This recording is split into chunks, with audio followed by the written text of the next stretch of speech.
Hello and welcome to our study of the Bible, chapter by chapter. We're in Zechariah chapter 11. We've been cruising through the prophetic books. We're nearly to the end of the Old Testament here. So we've done great work. We're looking forward to jumping into this excellent book of prophecy. Loving it. Lots of references to the end times that are yet to come. So let's jump right into Zechariah chapter 11. Open your doors, Lebanon, that the fire may devour your cedars. Okay, Lebanon, famous for its cedars. That's why this is here. Cedars of Lebanon. I believe that's where David went and Solomon went to get timbers for the temple that were cedar. Wail, cypress tree, for the cedar has fallen, because the stately ones are destroyed. Wail, you oaks of Bashan. Again, a reference many times in Scripture. For the forest has come down on us. A voice of the wailing of the shepherds, for their glory is destroyed, and the voice of a roaring of young lions, for the pride of Jordan is ruined. All the good stuff is gone. That's what it's saying. Look, the greatest cedars on earth, gone. The greatest oaks on earth, gone. That's what this is saying. All these shepherds, their pride in the Jordan is ruined. Okay, that's a way to start a chapter. Let's see. Yahweh, my God, says, feed the flock of slaughter. Their buyers slaughter them and go unpunished. Those who sell them say, blessed be Yahweh, for I am rich. Their own shepherds don't pity them. For I will no more pity the inhabitants of the land, says Yahweh, but behold, I will deliver every one of the men into his neighbor's hand and into the hand of his king. They will strike the land, and out of their hand I will not deliver them. So it's like those buying and selling sheep to slaughter them. They're getting wealthy off of it. That's how it will be with the people of the land, is what he's saying. Each man will be struck down by his neighbor. The kings will rule over them. Not a great situation. There's no freedom. There's no kindness there. Interesting start. Let's keep going. So I fed the flock to be slaughtered, especially the oppressed of the flock. And I took for myself 2 staffs, the one I called favor and the other one union, and I fed the flock.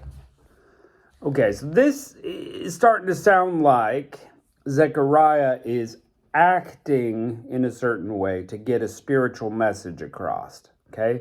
So this is the message that comes, the slaughter of the sheep, that's coming. So now it sounds like Zechariah's out there and he's getting sheep together and he's caring for them. And he's got 2 staffs. Hey, this one's called favor and this one's called union. Maybe he wrote those on there somehow or carved them in there. Again, many times throughout the Old Testament, these prophets would do things like go around naked for a couple years or, wear a pair of underwear and then bury them in a river, all for a spiritual message that God was going to show them. And they did these things. People would be like, what are you doing? Why are you doing that? And so they could share the message of God. It was kind of like,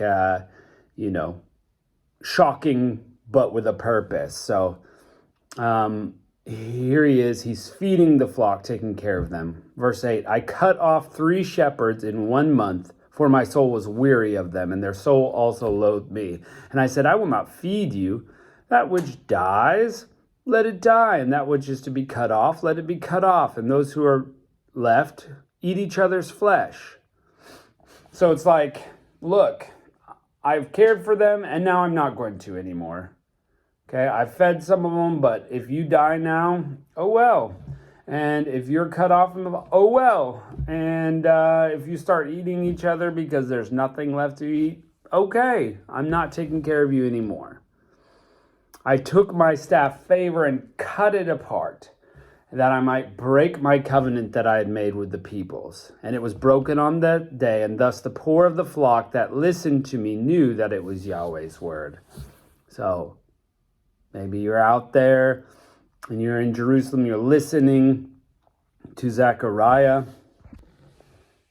and the people are getting this message from Zechariah about favor. It's like God's favor is gone. It's been broken up. It's been cut up. It's been destroyed. So God will not favor the people anymore. So let's see what else he has to say. The poor listened and knew it was Yahweh's word. I said to them, if you think it best, give me my wages. If not, keep them. So he's out there taking care of the sheep. But I'm going to stop feeding them. I'm going to stop caring for them. But now that you've heard this, how about you pay me? So they weighed for my wages 30 pieces of silver. So, okay, well, you're not working for us anymore, but we're going to give you the silver. So they weigh out the silver, they give it to him. Yahweh says, throw it to the potter, the handsome price that I was valued by them. So I took the 30 pieces of silver and threw them to the potter in Yahweh's house. And I cut apart the other staff union that I might break the brotherhood between Judah and Israel. Once again, this is all purposeful. Zechariah is doing all these things on purpose to show what God is doing for Judah and Israel, right? They no longer have favor with God. They're no longer together. That unity of the Jewish heritage gone, right? And he's got these 30 pieces of silver and he throws them to the potter in the temple. This is prophetic too. We know that Judas does this. When he gets paid for betraying Christ, he throws it back, right? Eventually they buy a field with it called the Potter's Field. Okay, so this is all sorts of prophecy happening here, kind of veiled messages about things that are going to happen. Judah and Israel are not going to have a tight union. They've been broken. They no longer have God's favor. That's been cut apart. This throwing to the field we know is prophetic. It doesn't explain it much here, but we know that Judas is going to do the exact same thing.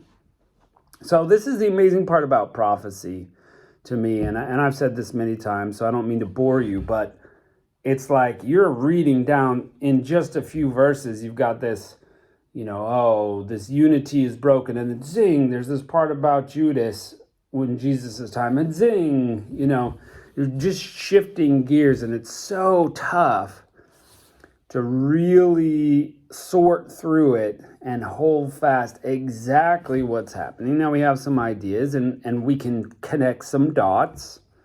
Judah and Israel were not tight, not when they came back not before. They broke up as a kingdom into two sections, Judah and Israel. And then they went into exile different times. And when they came back, the nation was still disjointed. You had Judea in the south, you had Samaria in the middle, you had Galilee at the top, and it's this kind of disjointed nation. And, they're still disjointed between the tribes. I mean, people are out there in exile places still. And so God has made that come true. This is how prophecy goes. God, for sure, will make it so. Just because we don't understand exactly what it means doesn't mean it won't be true. Let's finish this out. I know this feels disjointed to me, and I apologize about that, but this sort of section is like a little bit of this and a little bit of that. Yahweh said to me, verse 15, take for yourself yet again the equipment of a foolish shepherd. For behold, I will raise up a shepherd in the land who will not visit those who are cut off, neither will seek those who are scattered, nor heal that which is broken, nor feed that which is sound, but he will eat the meat of the fat of the sheep, and will tear their hooves into pieces. Woe to the worthless shepherd who leaves the flock. The sword will strike his arm and his right eye. His arm will be completely withered, and his right eye will be totally blinded. Who the shepherd is, don't know. You could guess at some point it's, a foreign king or the Antichrist, but they would just be guesses. Right? But at some point, God is going to raise up the shepherd who doesn't care for the sheep. Oh, those guys are scattered? I don't care. These guys are cut off from the flock? Don't care. Oh, that one's got a broken leg? oh, well, I'm not going to feed you, but I'm going to eat from the flock. So the shepherd is taking advantage of every bit of the flock. It reminds me, this is very similar to what the shepherds were doing in Ezekiel 34, though that was before the exile. God criticized them for not taking care of their brothers. But now God said, I'm going to raise up a shepherd who's not going to take care of you at all. And maybe we'll get into this some more in Zechariah. We'll have to see. We may see the identity fleshed out a little bit more, but God is purposefully raising someone up who will do what Zechariah was doing and just, oh, well, I'm not taking care of them anymore. And so him doing that shows what will happen. And often that's how it goes in these prophetic messages. They're asked to do something strange so that you can learn a spiritual lesson or get the message that's of what's coming. I mean, those are the things that prophecy is all about. So interesting. Again, apologize that this kind of feels disjointed, but that's kind of how the chapter feels to me. Maybe we'll get some more answers in chapter 12. So don't forget to join us for that next time. Thanks for being here. We'll catch you then.